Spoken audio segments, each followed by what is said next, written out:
Mag-isa ka lang? Si Owen, Gusto na daw niya umuwi. Hinayaan ko na. nakapag-usap ba kayo? Kumusta? Ba't bigla siya nag-iba?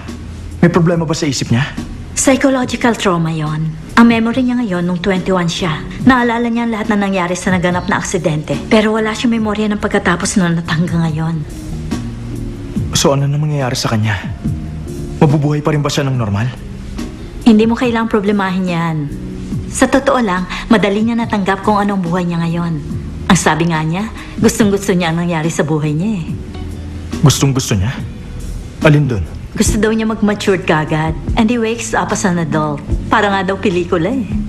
Buti naman. Nung malaman niya siya ang president ng Lowell Department Store, sabi niya, mabuti naman at hindi nakuha ni Oscar. Tuwang-tuwa siya doon. Ano? Sira talaga yung... So, alam niya lahat ng nangyari sa aksidente? Maliban sa ilang detalye, naalala niya halos lahat. Alam niyang natrap siya sa elevator at nailigtas siya doon. Eh ano naman ang hindi niya naaalala? Halimbawa yung taong sumagip sa kanya. Hindi na niya naalala yon. Ganun ba? Kung pupuntahan mo siya, sasabay na ako. Gusto ko rin siyang samahan kahit sandali sa bahay niya. Sige. May favor sana ako eh. Naiwan ko yung wallet ko. Pwede bang ikaw munang magbayad nito? Grabe ka talaga.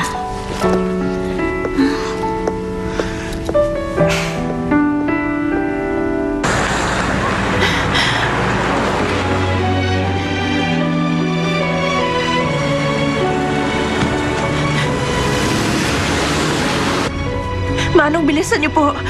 May hinahabulan po ako, please.